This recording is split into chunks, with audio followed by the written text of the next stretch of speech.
So welcome. I know it's a very difficult time in Afghanistan. So I'm glad you're here, and I look forward to answering all your questions. Sir मेरा नाम सलमान जावेद है और मैं पाक Afghan youth forum को look after कर रहा हूँ और पर्पज़ इसका ये था कि पब्लिक डिप्लोमेसी की डोमेन के अंदर हम लोग इंटरेक्ट करना शुरू करें लोगों के साथ और उसके अंदर हमने एक मीडिया कॉरिडोर जो है उसको हमने इस्टेब्लिश करने की कोशिश की थी जिसके अंदर हम मीडिया फ्रेटर्निटी जो है दोनों साइड की उसको इंटरेक्ट कराने की कोशिश करें। तो पिछले 11 महीने में हमने 3 मीडिया इंटरेक्शंस की हैं, this is the third one. और इसके अंदर अब हम अफ़गानिस्तान से जो उनके टॉप टियर के और सेकंड टियर के जो जर्नलिस्ट हैं उनको यहाँ लाने में कामयाब हुए हैं। Thank you, sir, for your time. My name is Muhammad Ibrahim Muman, and I'm sports journalist. من از احسان راست حاکم د افغانستان راغلم د خبریالان و ډله کې د کابل نیوز تلویزیون د خبر manager M. Salam. My name is Ali Akmal. I am a journalist in Afghanistan, and good to see you. Assalamu alaikum. My name is Farid Azim. I am the director of Afghan Cinema Association. Assalamu alaikum. My name is Irfanullah, and I represent business community, and I'm industrial in Kabul. Assalamu alaikum, sir. My name is Dr. Salma Malik. I'm a teacher at E'azam University, Islamabad. I'm part of the mentor group of the PYF. Assalamu alaikum ji. I am Dr. Shabana Fiaz. I am heading the Defense and Strategic Studies Department, E'azam University, and I'm also part of the Pak Afghan group. Assalamu alaikum, sir. My name is Shahid Khan. I'm the member of the Pak Afghan Youth Forum, and I'm coordinator for the Afghanistan at Pak Afghan Youth Forum. Assalamu alaikum, sir. I am Reema Shaukat, and I am part of Pak Afghan Youth Forum. I am looking after the media and outreach in Pakistan for Pak Afghan Youth Forum. Assalamu alaikum. My name is Shugfa Siddiqui. I am director of Zan TV in Afghanistan. Assalamu alaikum. My name is Asad Kosha. I am the chief editor of Kabul Now. Assalamu alaikum. My name is Zahra Siddiqui. I am presenter for Ariana News TV. Assalamu alaikum. Zamanu Freidundi, the Tulun News Khabariyalim. Thank you for having us. It's an honor to be here. I'm Shahrazad Kufi. I am a director of a non-for-profit organization in Afghanistan. I'm also a coordinator with the Pakistan Afghanistan Youth Forum. Assalamu alaikum. Mirwais Nuri, I'm a Afghan journalist, the Afghanistan News Bansatgund Madwati Masul. Okay ji. कौन questions करेगा? One question is that this is injected in Afghanistan, in the people of Afghanistan, that India and Pakistan are part of the problems in Afghanistan. So have you ever tried these president or government of these 3 countries to sit together? I haven't seen anything like this. We have bilateral visits, but I didn't see any trilateral meeting India, Pakistan, and Afghanistan. And my second question is about sports. You are iconic in the region. There is any plan of sports activities from Pakistan side in Afghanistan, because you have implemented so many projects in Afghanistan, but nothing about sports yet? The issue with India, the problem we face with India is that on the 5th August 2019, India unilaterally discarded the United Nations Security Council resolution and took away the statehood of Kashmir. Now, in 1948, there were 2 resolutions that the people of Kashmir, through a plebiscite, they would decide whether they want to be part of India or Pakistan. Since that right was not given to them, the people of Kashmir have since then struggled to get that right, and Pakistan has backed them. But on 5th August 2019, India took away that statehood, that special status of Kashmir. So from then onwards, Pakistan has broken off all diplomatic relationship with India. And unfortunately, until they restore that statehood, we cannot really have a trilateral talk, which means India, Pakistan, and Afghanistan. I have been to Afghanistan. I have good relationship with President Ghani, and our own relationship has been very good, except that recently there have been statements from Afghanistan which basically accuse Pakistan of what is happening there. And it's very unfortunate, because we feel that no country has tried harder than Pakistan to force the Taliban to get on the dialogue table, first with the Americans, and then trying to get them on a dialogue table with the Afghan government. But no country has tried as hard as we have. And this has been verified by the focal person, the United States focal person, Zalmay Khalilzad.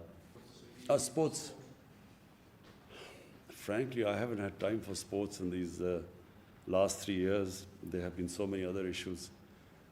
But what I can say is that I don't think any country, I know the history of cricketing world, no country in such a short space of time has improved in cricket as Afghanistan. It is, someone who understands cricket, I can tell you this is unheard of. Countries that have reached the status of Afghanistan have been playing cricket for 70 years. The Afghanistan cricketers have basically learned their cricket in the refugee camps here, which is last 40 years, so it's remarkable. تا چی حد میان حکومت ملکی پاکستان و حکومت نظامی پاکستان توافق وجود داره به خاطر از اینکه بارها حکومت ملکی پاکستان از افغانستان حمایت خود را اعلام کرده و گفته ما همراهشان همکاری میکنیم ولی در عمل چون این چیز نبوده امی سوال است تشکر. There is a feeling in Afghanistan and unfortunately this feeling is deliberately being perpetuated by India that Pakistan is controlled by the military establishment. All the policies, foreign policies that my government has made have been part of a manifesto. They have been part of a manifesto for the past 25 years. Whatever foreign policy I have had has been part of my party's manifesto. So I always believed that there was no military solution in Afghanistan. I always believed that eventually there will have to be a political settlement in Afghanistan. It's exactly what I have been saying for 15 years, what I've been saying since I've been in government for the last 3 years. The Pakistan Army fully supports the government. I always wanted to have peace with India. The Pakistan Army has fully backed all my initiatives towards India for peace. It's India that refuses to have peace because India today is controlled by the RSS ideology, which is anti-Pakistan and anti-Muslim. And it is shown in what they have done in Kashmir. And if all you have to do is see what happens in India to the Muslims, the cow vigilantes who kill Muslims in the streets never get convicted because they are supposed to have eaten cow. And the suffering which especially Muslims, but also other minorities like Christians, they feel because of this Hindutva, RSS ideology. That is what is coming in the way of us peace with India. So, but the Pakistan Army has stood by my government in every way. There is no difference. So now we come to Afghanistan. The country, and I repeat, the country that of all the countries in the world wants peace in Afghanistan is Pakistan. Why? Because number one, if there's peace in Afghanistan, then Pakistan is connected right up to the Central Asia. We have already signed a contract, signed an agreement with Uzbekistan for the Mazar Sharif Peshawar Railway through Afghanistan. So all our future economic strategies depend upon peace in Afghanistan. That's number one. Number two, the people of Pakistan always think of people of Afghanistan as probably, if not neighbors, as our brothers. And they have suffered for 40 years of strife. And so we feel that if any country needs peace and quiet, it's Afghanistan. Thirdly, if this civil war goes on between the government and Taliban, it will almost certainly spill over to Pakistan's tribal areas. And we have really, in the last time when we joined the American war on terror, and as a result, we had the American war on terror spilled onto Pakistan's tribal area. 70,000 Pakistanis were killed in that. So last thing we want is that civil war spilling over into Pakistan, which it will do if it is a protracted civil war. And finally, we already have 3 million Afghan refugees. We cannot afford, if there's civil war, there will be more refugees coming in. And Pakistan does not have the economic conditions to, to have another influx of refugees.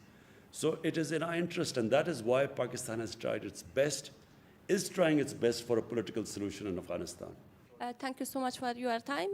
سوال من N هست که میخوایم پرسان بکنم در ارتباط به حملاتی که فعلا طالبان در ولسوالی‌های افغانستان انجام میتن و کارهایی که اینا انجام میتن وارد خانه‌های افغان میشن.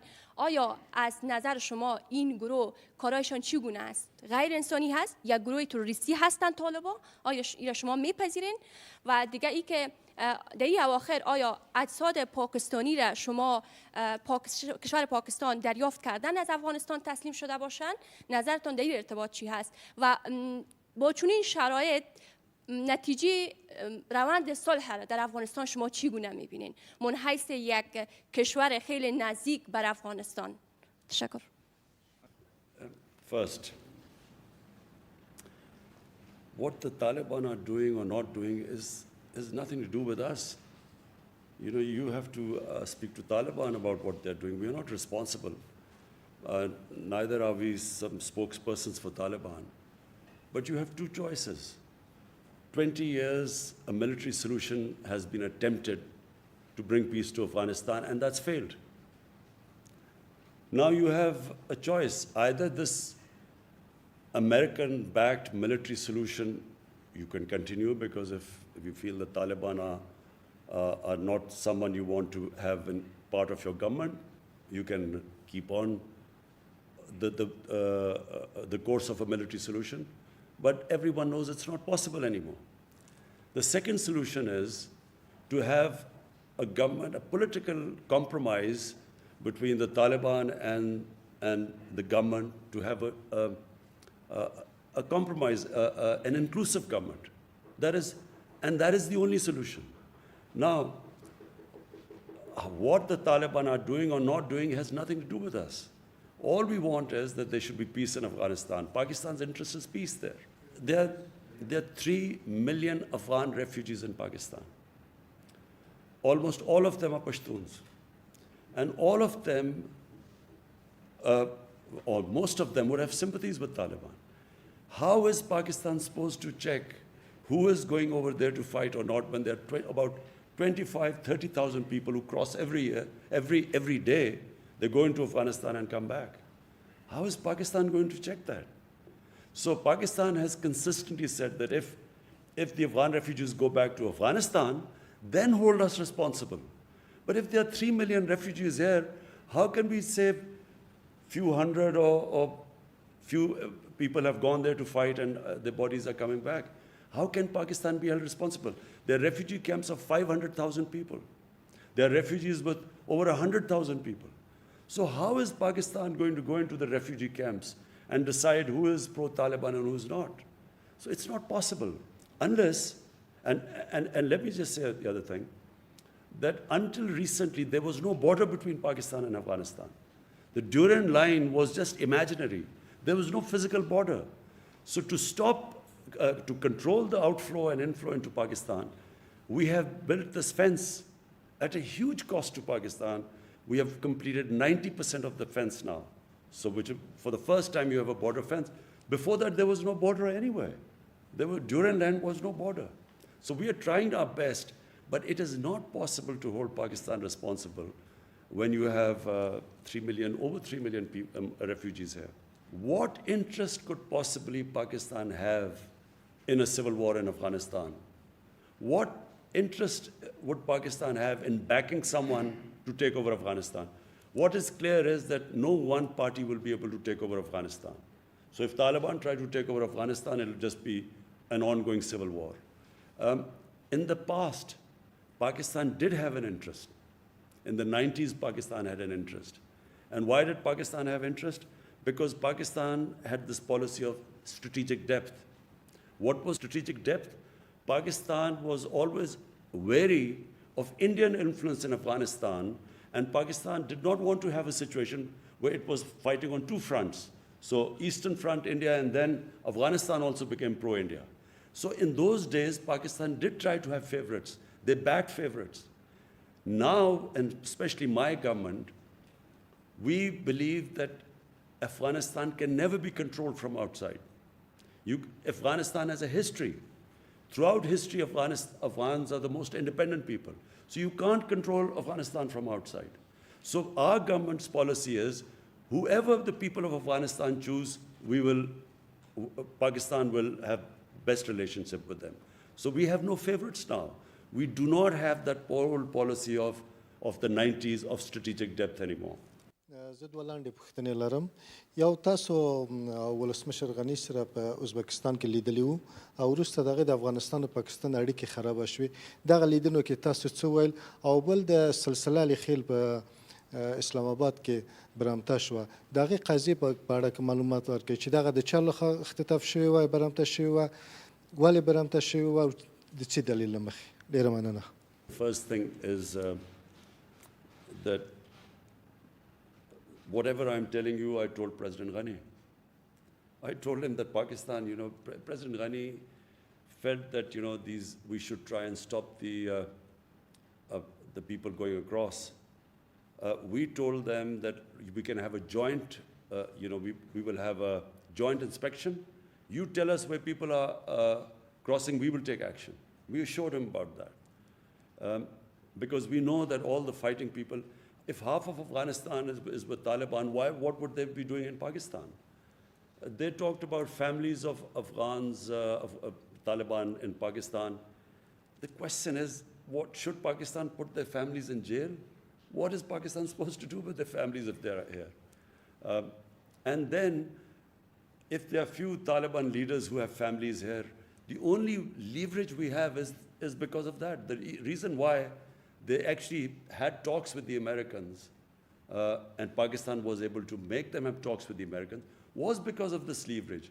If you put them in jail or if you take action against them, that leverage goes.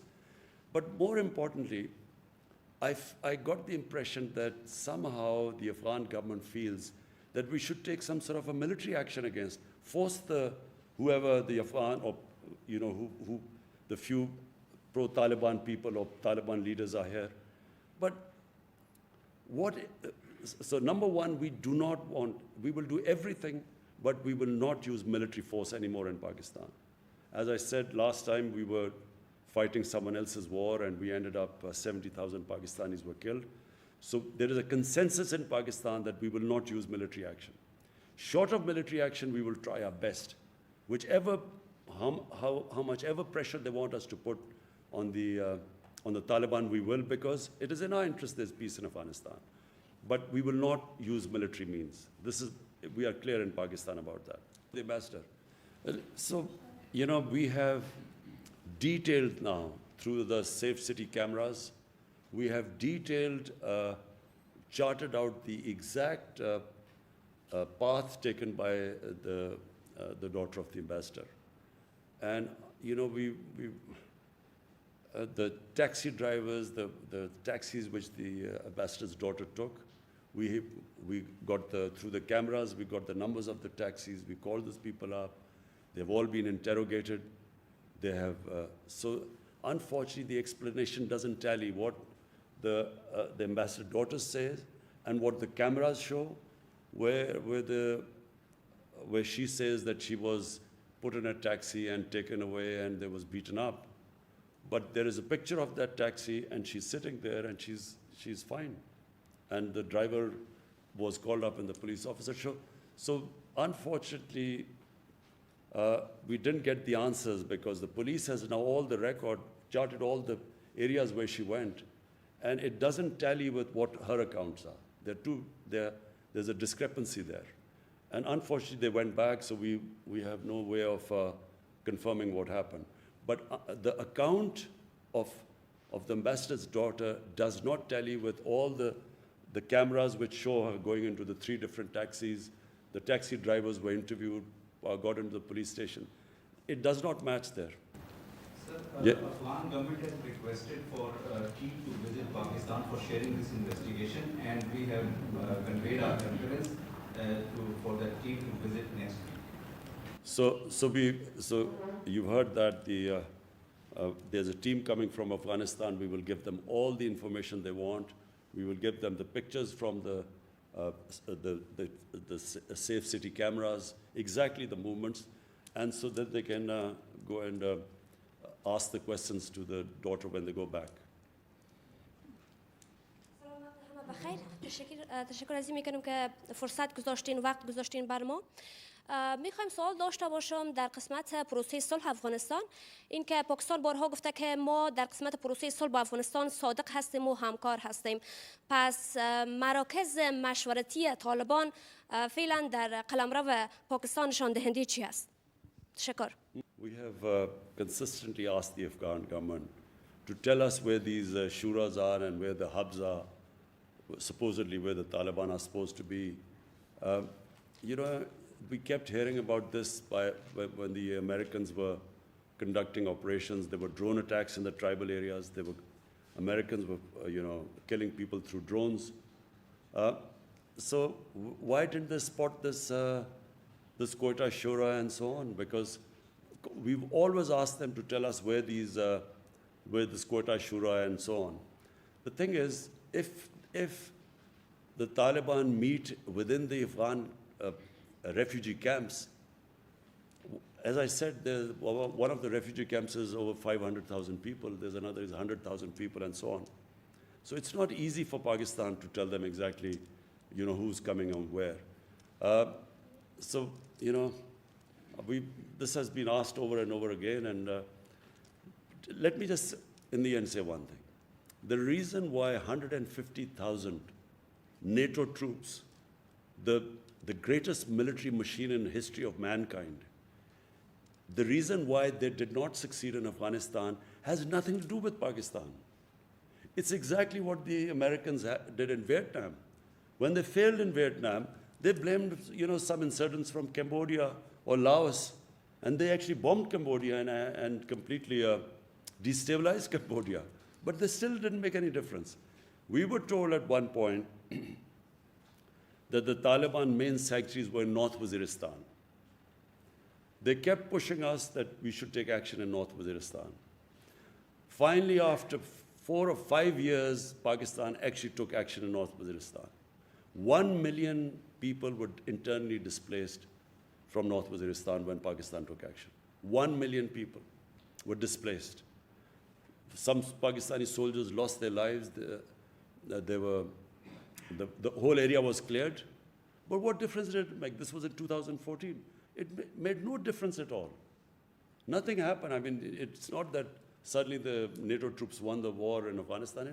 Nothing happened. So, this blaming for a flawed strategy, surely the Americans should have started talking to the Taliban from a position of strength. When there are 150,000 NATO troops, that was the time to talk to them. Talking to them when there's an exit date given and when there are a few thousand troops left, how do they expect that Taliban would now compromise? The time to make them compromise or a political settlement was when they were in a position of strength. Half the Afghanistan is in Taliban hand. Why do they need Pakistan now? که امریکا له تاسو نه غوښتنه وکړي چې د پاکستان له خاورې د افغانستان په خاوره کې پوځي عملیات وکړي، آیا تاسو د پوځي عملیاتو یا هوایي عملیاتو اجازه ورکوي؟ او دویم سوال، د افغانستان او پاکستان د روابط اوس خراب شوي، د دې عواقب تاسو څنګه ارزوئ؟ Now my question is that what will the Americans achieve operating from Pakistan what they could not achieve in 20 years operating from Afghanistan? I don't know. If someone can convince me that suddenly it would make a big difference and there will be peace in Afghanistan by them operating from Pakistan, maybe we would consider it. But what they haven't achieved in 20 years, how do they expect to achieve right now from Pakistan, having bases there? All it will do is, it will involve Pakistan in a conflict which Pakistan has nothing to do with it. So why would we want another conflict on our hands when already when we were fighting the US war on terror, we lost 70,000 people, over $150 billion lost to the economy. Why would we want to get ourselves in another conflict? So that's the reason why Pakistan sees absolutely no reason for them to have bases and operating from within Pakistan. Future relationship with Afghanistan, I see I see our relations between the two countries will get stronger with every passing year. And the reason is that Afghanistan needs Pakistan, Pakistan needs Afghanistan. No country would benefit more from open borders than Pakistan and Afghanistan, because Pakistan would benefit from access to Central Asian markets. They are emerging markets, they are growing very quickly. There's energy corridor as Afghanistan from Central Asia, so we will gain from it. And Afghanistan, of course, has a huge Pakistani market of 220 million people, and then a port, Gwadar port, and of course, Port Qasim. So it's a mutually beneficial relationship. And people don't realize that Afghanistan was part of Pakistan and India for a long time. And then there was a time when what is Pakistan, North Pakistan, was part of Afghanistan for 70, 80 years.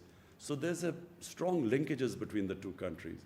And I think that once this the situation calms down in Afghanistan, and which we pray it calms down very quickly, then I think we will have probably the best years of our relationship. Normally میں کسی media کا جورنالسٹ نہیں ہوں، میں cinema سے تعلق رکھتا ہوں، تو اسی لیے ہم سوشل میں بہت کام کرتے ہیں، اور الحمدللہ یہ جو روابط ابھی تک اب خراب ہو چکا ہے پالیٹکس سے، سوشل پہ کوئی اثر نہیں ڈالا ہے، ابھی بھی ہم ادھر آ سکتے، ادھر لوگ کام کرتے پاکستان سے. بٹ میرے شخصی ایک ہی سوال ہے، جو جب سے میں پیدا ہوا ہوں ہر بار مجھے یہ کہا گیا ہے کہ پاکستان کے ساتھ پاکستان کے پاس ایک پریشانی ہے افغانستان سے. پھر میں یونیورسٹی گیا اور ادھر میرے کو بولا گیا کہ یہ پریشانی داؤد خان کے زمانے سے شروع ہوا ہے. میں یہ جاننا چاہتا ہوں کہ یہ کون سا پریشانی ہے جب اتنی سال ختم نہیں ہو رہا ہے. Thank you. دیکھیں، جو ملکوں کے اندر ریلیشن شپ ہوتی ہے نا، وہ کبھی بھی ایک جگہ پہ جا کے نہیں اڑ جاتی. وہ چینجبل ہے، ڈائنامک چیز ہے. ایک ایسی ہے کہ کئی دفعہ شخصیت دو آ جاتی ہے ملک میں، ریلیشن شپ بہتر ہو جاتی ہے، اور ایک شخصیت کبھی ایسے ہیڈز آف اسٹیٹ آتے ہیں کہ ریلیشن شپ خراب ہو جاتی ہے. کئی دفعہ انٹرسٹ بدل جاتے ہیں، ایک ملک کا ایک دم انٹرسٹ بدل جاتا ہے. لیکن جو بیسک چیز افغانستان اور پاکستان میں ہے وہ کہ دیکھیں، ایک تاریخ ہے، کئی 100 سال کی تاریخ ہے، جو یہ سارے خطے میں انٹریکشن تھا. یہ جو پشاور تھا یہ سینٹر تھا، کابل سینٹر ہوتا تھا، سارے سلک روٹ تھی، یہ یہاں سے سارا جاتا تھا ہندوستان، ادھر سے آتے تھے، پھر کندہار سے روٹ تھی ملتان کے ذریعے. یہ پرانی ٹریڈ روٹس ہیں اور پرانی ریلیشن شپس ہیں. کتنی افغان فیملیز وہاں سے آئیں، پاکستان سیٹل ہو گئی.